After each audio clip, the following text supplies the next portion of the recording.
الحمدللہ وکفا وسلام علی عبادہ الذین اصطفیٰ اما بعد اعوذ باللہ من الشیطان الرجیم بسم اللہ الرحمن الرحیم۔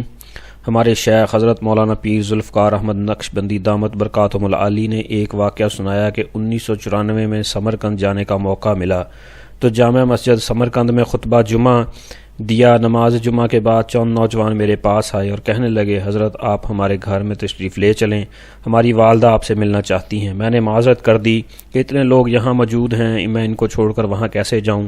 مفتی اعظم سمرقند میرے ساتھ ہی کھڑے تھے، وہ کہنے لگے، حضرت آپ ان کو انکار نہ کریں، میں بھی آپ کے ساتھ چلوں گا، ان کے ہاں جانا ضروری ہے۔ میں نے کہا بہت اچھا، چنانچہ ہم دوستوں سے ملاقات کر کے چل پڑے۔ راستے میں مفتی اعظم بتانے لگے کہ ان نوجوان لڑکوں کی والدہ ایک مجاہدہ اور پکی مومنہ ہے۔ جب کمیونزم کا انقلاب آیا تو اس وقت وہ 20 سال کی نوجوان لڑکی تھی، اس کے بعد 70 سال گزر چکے ہیں، اس طرح اس کی عمر 90 سال ہو چکی ہے۔ اللہ رب العزت نے کمیونزم کے دور میں اتنا مضبوط ایمان دیا تھا کہ ادھر دہریت کا سیلاب آیا اور ادھر یہ نوجوان لڑکیوں کو دین پر جمے رہنے کی تبلیغ کرتی تھی، ان سے گھنٹوں بحث کرتی اور ان کو کلمہ پڑھا کر ایمان پہ لے آتی۔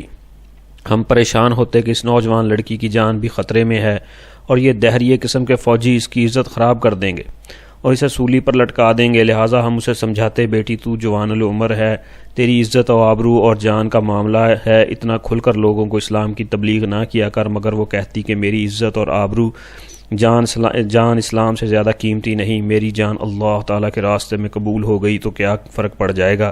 لہٰذا یہ عورتوں کو کھلے عام تبلیغ کرتی رہتی، حتیٰ کہ سینکڑوں کی تعداد میں عورتیں دہریت سے توبہ کر کے دوبارہ مسلمان ہو گئیں۔ ہمیں اس کا ہر وقت خطرہ رہتا تھا، سب علماء پریشان تھے کہ پتہ نہیں اس لڑکی کا کیا بنے گا، پتہ نہیں کون سا دن ہوگا جب اسے سولی پر چڑھا دیا جائے گا، اس کو سارے لوگوں کے سامنے بے لباس کر کے ذلیل و رسوا کر دیا جائے گا۔ مگر یہ نہ گھبراتی، یہ ان کو دین کی تبلیغ کرتی رہتی، حتیٰ کہ اس نے 70 سال تک دین کی تبلیغ کی اور یہ ہزاروں عورتوں کے ایمان لانے کا سبب بن گئی۔ اب وہ بیمار ہے، بوڑھی ہے اور چارپائی پر لیٹی ہوئی ہے۔ اس عورت کو آپ کے بارے میں کسی نے بتایا کہ آپ پاکستان سے ایک عالم آئے ہیں۔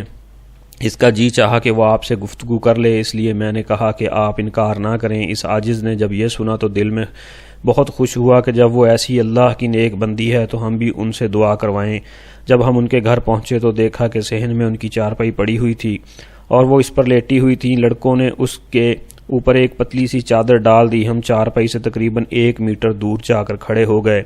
اس عاجز نے اجاتے ہی اسلام کیا۔ اسلام کرنے کے بعد میں نے عرض کیا، اماں جی ہمارے لیے دعا مانگیے، ہم آپ کی دعائیں لینے کے لیے آئے ہیں، آپ کی خدمت میں حاضر ہوئے ہیں۔ جب میں نے عرض کیا تو انہوں نے چادر کے اندر ہی اپنے ہاتھ اٹھائے اور بڑی آواز میں سب سے پہلے یہ دعا مانگی، خدایا ایمان سلامت رکھنا۔ یقین کیجئے کہ ہماری آنکھوں سے آنسو آ گئے۔ اس دن احساس ہوا کہ ایمان کتنی بڑی نعمت ہے کہ 70 سال تک ایمان پر محنت کرنے والی عورت اب بھی جب دعا مانگتی ہے تو پہلی بات کہتی ہے، خدایا ایمان سلامت رکھنا۔ اللہ رب العزت مجھے، آپ کو اور پوری امت مسلمہ کو آپ صلی اللہ علیہ وسلم کے طریقوں کے مطابق اللہ رب العزت کے حکموں کو پورا کرنے کی توفیق نصیب فرمائیں، آمین۔